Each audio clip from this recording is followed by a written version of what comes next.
ڕۆژی 9 ئەیلول هاوپەیمانی کوردستان بە شێوەیەکی فەرمی دەست بە کەمپینی بانگەشەی خۆی دەکات لە کەرکووک. لە کەرکووک ئامادەکاریەکان بۆ دەستپێکردنی بانگەشە تەواو کراون. ئەندامێکی مەکتەبی سیاسی یەکێتی دەڵێ ڕاگەیانی کەمپینەکەیان لە کەرکووک ئامانجی خۆی هەیە. ئەمەوەکو هاوپەیمانی کوردستانیان هاوپەیمانی کوردستان لە بستنەوەی گۆڕان و یەکێتی نیشتیمانی کوردستان پێکاتووە و بۆ یەکەم ڕۆژی هەڵمەتیان ناساندنی کاندیدەکان لە شاری کەرکووک دیارە بە خۆتان دەزانن ئێمە بە درێژایی مێژوو چ وەکو یەکێتی نیشتیمانی کوردستان وەکو بزوتنەوەی گۆڕانیان لە سەروی هەمووشیانەوە جەنابی مامجەلال و جەنابی کاکنوشیروان کە گرنگی و احتیمامیەکیان بە کەرکووک و ناوچە جێناکۆکەکان داوە و ئێمەش بە دڵنیایەوە لەسەر ڕێبازەکەی ئەو دوو کەسایەتیە بەهێزیان ئەو دوو کەسایەتیە گەورەیە کە بڕیاریەوەماندا لە شاری کەرکووکەوە کە بە هەموو خەڵک و دنیای بنێن کە کەرکووک شارێکی کوردستانیە، بەڵام ئێمە باوەڕمان بە دیموکراسی باوەڕمان بە کێشەکان لە ڕێگای چارەسەری دەستوری، چارەسەری قانونی، چارەسەری ئەو کێشانەی کە نوێنەرەکانمان دەبنە نوێنەری هاوپەیمانی کوردستان بۆی کە بتوانن داکۆچی لە مافەکانی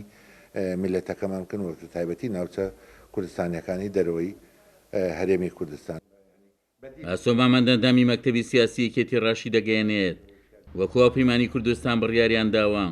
کە لە هەموو ناوچەکاندا بانگەشێکی هێمنانە بکرێت. برای بەڕێزمان کاقوبات سەرۆکی قەوارەی هاوپەیمانی کوردستانە بە هەموو تاکیدمان لەسەرەوە کردووە نەک لە کەرکووک لە هەموو ناوچەکان هەڵمەتێکی هێمنانە ئارام بەڕێوە بچێت و ئێمە باوەڕمان بەوە هەیە کە هەڵمەتەکان چ بە شێوازی میدیایی چ شێوازی تەجەموع بێت چ لە هەر شێوازێکی دیکە بێت پێویستەکە بانگەشەیەکی هێمنانە بێت و ئەمەش بۆی کە بەڕاستی بە هەموو بەتایبەتی لەم ناوچانەیان لە شاری کەرکووک بۆی بە هەموو نەتەوەکانی کە برێنەمە باوەڕمان بە ئاشتی بە باوەڕمان بە پێکۆژیان هەیە، باوەڕمان بە مافی نەتەوەکانی دیکەش هەیە و بەڵام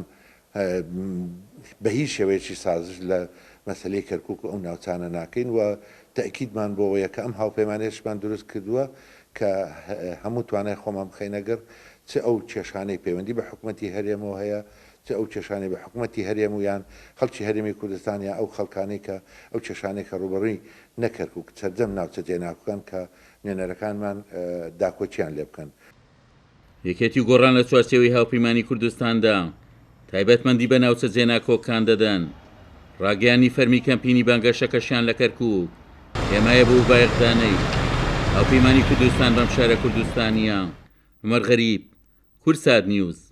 کەرکووک.